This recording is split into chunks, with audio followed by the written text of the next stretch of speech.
bom dia! Seja bem-vindo, nós estamos ao vivo, agora são 8h31 pelo horário de Brasília. O convite é o de sempre, de todas as manhãs. Vamos juntos começar esse dia bem informados. A partir de agora, você confere as notícias do Brasil e do mundo dessa terça-feira, 28 de fevereiro, fim do mês. Vamos então de destaques. Presidente Lula volta a se reunir com ministros para definir a reoneração da gasolina e do etanol. Empresas têm até hoje para enviar informe de rendimento do Imposto de Renda 2023. Nos destaques internacionais, peruanos retomam caravanas rumo a Lima para organizar protestos contra o governo. Eles voltam a exigir a renúncia de Dina Boluarte. E ainda, argentino Lionel Messi ganha o prêmio de melhor jogador do mundo da FIFA pela 7ª vez. A gente conta tudo isso e muito mais a partir de agora. A gente começa com uma notícia que interessa a todos os brasileiros. O presidente Luiz Inácio Lula da Silva volta a se reunir nesta terça-feira com ministros do governo e com o presidente da Petrobras para debater a reoneração dos combustíveis. De acordo com o anúncio feito ontem pelo Ministério da Fazenda, já está certo que a gasolina subirá mais que o etanol. O formato do aumento das alíquotas está sendo discutido entre o secretário executivo da Fazenda, Gabriel Galípolo, e a diretoria da Petrobras. A assessoria de imprensa informou também que a alíquota da gasolina subirá mais que a do etanol, alinhada com o princípio de onerar mais os combustíveis fósseis. No ano passado, o ex-presidente Jair Bolsonaro zerou as alíquotas do Programa de Integração Social, o PIS, e da Contribuição para o Financiamento da Seguridade Social, COFINS, para a gasolina, o etanol, o diesel, o biodiesel, o gás natural e o gás de cozinha. Em janeiro deste ano, o presidente Lula assinou uma medida provisória que previa a reoneração da gasolina e do etanol a partir de 1º de março e a dos demais combustíveis em 1º de janeiro de 2024. Só em janeiro, segundo cálculos da Receita Federal, o governo deixou de arrecadar 3,75 bilhões de reais com a prorrogação da alíquota zero. E o presidente Lula assina hoje um decreto para recriar o Conselho para Combate à Fome e também edita 2 medidas provisórias que reformulam o Bolsa Família e estimulam a agricultura familiar. O Conselho Nacional de Segurança Alimentar e Nutricional, o CONSEA, é um espaço institucional para o controle e monitoramento de políticas públicas de segurança alimentar e nutricional. Em 2022, estudos sobre o avanço da fome no Brasil trouxeram resultados divergentes sobre o número de pessoas em situação de insegurança alimentar. Enquanto a agência da ONU aponta cerca de 15 milhões de brasileiros e brasileiras que passam fome, a rede Pensan estima 33 milhões. Já de acordo com o FGV Social, seriam cerca de 77 milhões de pessoas com algum nível de insegurança alimentar no país. As 2 ações são ligadas ao Ministério do Desenvolvimento Social, comandado pelo ministro Wellington Dias, e têm impacto direto no combate à pobreza extrema no país. A primeira medida provisória reformula o principal benefício social brasileiro, que volta a se chamar Bolsa Família. A outra medida envolve o Programa de Aquisição de Alimentos, que tem como objetivo promover o acesso à alimentação e incentivar a agricultura familiar. O grupo de trabalho criado na Câmara dos Deputados para discutir a reforma tributária realizará a primeira reunião nesta terça-feira. Entre as propostas que devem ser discutidas está a criação de um cashback de impostos para as pessoas mais vulneráveis. Quem traz para a gente mais informações é a repórter Jaqueline Fonseca, direto de Brasília. Nesta segunda-feira, uma reunião preparatória do Grupo de Trabalho da Reforma Tributária foi realizada na Câmara dos Deputados entre o relator da proposta, deputado Aguinaldo Ribeiro, do PP, e o coordenador do grupo, deputado Reginaldo Lopes, do PT de Minas Gerais. Eles definiram o cronograma do grupo de trabalho, que se reunirá oficialmente pela primeira vez nesta terça-feira à tarde. Amanhã, os 12 deputados que compõem o grupo poderão apresentar sugestões ao relator. O deputado Aguinaldo Ribeiro disse que a reforma tributária focará nos impostos sobre consumo, o que deve atingir toda a sociedade. Um dos itens em discussão no grupo de trabalho será uma espécie de cashback do imposto, onde o cidadão receberá de volta o valor pago ao governo. Pelas redes sociais, o deputado Reginaldo Lopes explicou que essa ideia deve devolver impostos às famílias de baixa renda. Lopes afirma que defende um modelo de reforma que distribua a riqueza de forma mais justa, onde quem ganha menos, pague menos.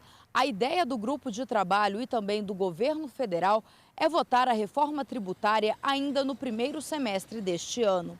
De Brasília, Jaqueline Fonseca. E por falar em impostos, termina hoje o prazo para as empresas enviarem um informe de rendimento do Imposto de Renda 2023. O documento é necessário para o processo de declaração, que começa a ser entregue no dia 15 de março. A Receita Federal informou que o empregador que deixar de fornecer o comprovante dentro do prazo ou fornecer com algum erro vai ficar sujeito ao pagamento de multa. Os dados podem ser entregues impressos ou disponibilizados eletronicamente. Essas informações podem ser enviadas por e-mail, baixados na internet ou liberados em aplicativos para dispositivos móveis. Os documentos são essenciais para o preenchimento da declaração do Imposto de Renda à pessoa física, com as informações sobre o total dos rendimentos obtido pelo trabalhador no ano passado e o imposto de renda retido na fonte no mesmo período. Além dos empregadores, os bancos e demais instituições financeiras são obrigados a fornecer os informes de rendimento aos seus clientes, com dados sobre aplicações financeiras e saldo em conta. Operadoras de plano de saúde e instituições de ensino também devem fornecer as notas de valores recebidos de contribuintes, neste caso para fins de dedução do imposto. Esses documentos permitem que a Receita Federal cruze informações e verifique se o contribuinte preencheu dados com erros ou sonegou impostos. Empregados, autônomos, aposentados, pensionistas e outras pessoas físicas que recebam até 2 salários mínimos, R$ 2.640, não serão tributados pelo imposto de renda já a partir deste ano. E mudando de assunto, o assessor especial da presidência dos Estados Unidos para o clima, John Kerry, está em Brasília e se reuniu nesta segunda-feira com o vice-presidente Geraldo Alckmin.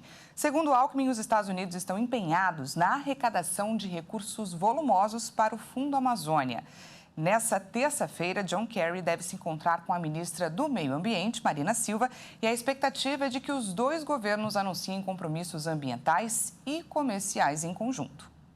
As declarações foram feitas após a reunião de Alckmin com o enviado especial dos Estados Unidos para o clima, John Kerry, no Palácio Itamaraty. Participou também a ministra do Meio Ambiente e Mudança do Clima, Marina Silva. O enviado John Kerry não definiu valor, mas colocou que ele vai se empenhar junto ao governo, junto ao Congresso norte-americano e junto à iniciativa privada, para termos recursos vultosos, não só no Fundo da Amazônia, como também outras cooperações. O compromisso do Brasil já ficou claro na presença do presidente Lula no encontro com o presidente Joe Biden. Ficou claro o compromisso do Brasil de ser o grande protagonista no combate às mudanças climáticas. A intenção dos Estados Unidos de contribuir com o Fundo Amazônia, recentemente reativado pelo governo brasileiro, foi anunciada durante visita do presidente Lula a Washington no início do mês. O Supremo Tribunal Federal deve julgar militares envolvidos nos ataques a Brasília do dia 8 de janeiro. Segundo a Polícia Federal, há suspeita de omissão do Exército. O ministro Alexandre de Moraes autorizou o Supremo Tribunal Federal a investigar e julgar militares suspeitos de envolvimento nos atos que resultaram na invasão da sede dos três poderes em 8 de janeiro, em Brasília. Ele também abriu investigação sobre a possível participação de membros das Forças Armadas e da Polícia Militar do Distrito Federal. Moraes tomou a decisão ao analisar um requerimento da Polícia Federal para investigar eventuais crimes cometidos por militares. O ministro disse que a PF justificou que policiais militares ouvidos na Operação Lesa Pátria indicaram uma possível participação ou omissão dos militares do Exército Brasileiro, responsáveis pelo Gabinete de Segurança Institucional e pelo Batalhão da Guarda Presidencial. Ao investigar que a competência para investigação e julgamento dos militares é do Supremo Tribunal Federal, Moraes estabelece que esse não é um caso para a Justiça Militar. O ministro afirmou que os crimes em questão estão todos previstos no Código Penal e que a lei não faz distinção entre os investigados civis ou militares.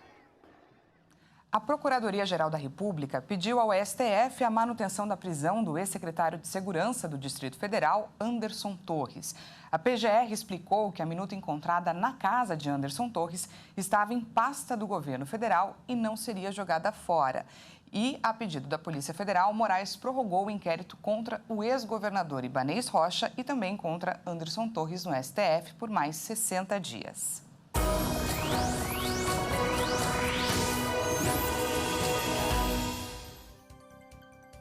E antes do intervalo, trazemos para você a previsão do tempo para essa terça-feira. A frente fria que vem do oceano afasta as nuvens que causaram os temporais dos últimos dias.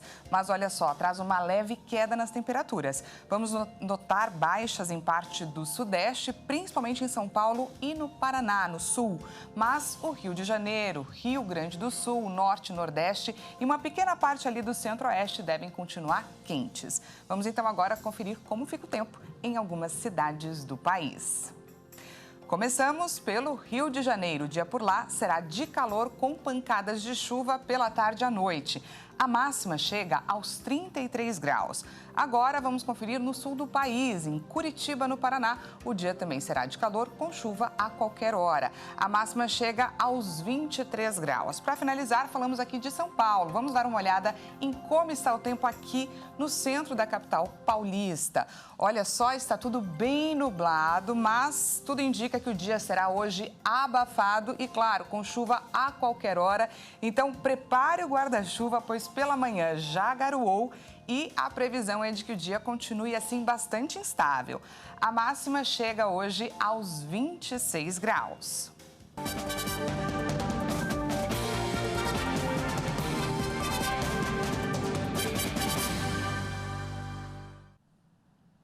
Seja bem-vindo mais uma vez, estamos de volta ao vivo, 8 horas 47 minutos pelo horário de Brasília e voltamos para falar sobre saúde. Dados do Ministério da Pasta da Saúde mostraram que o Brasil é o segundo país no mundo com mais casos de hanseníase. A doença de difícil diagnóstico teve quase 15 mil casos registrados no país só no ano passado. Vamos conferir na reportagem da Bruna de Jaimo. Falar, tossir, espirrar. Quantas doenças são transmitidas dessa forma? Durante a pandemia, muito se aprendeu sobre os cuidados que devemos ter com a nossa saúde e higiene. Mas uma doença com um diagnóstico difícil de ser feito apresentou um aumento significante: a hanseníase. A hanseníase é uma doença infecciosa, tá? Ela é causada por uma bactéria, tá? E o que acontece? Felizmente, ela é uma doença que a transmissão dela é muito baixa. O que é isso? O que quer dizer isso? Que as pessoas têm que estar em contato contínuo por muito tempo, por várias e várias vezes, coisa de meses ou até anos, para que uma pessoa passe para outra. O Brasil possui a maior carga de hanseníase na América Latina.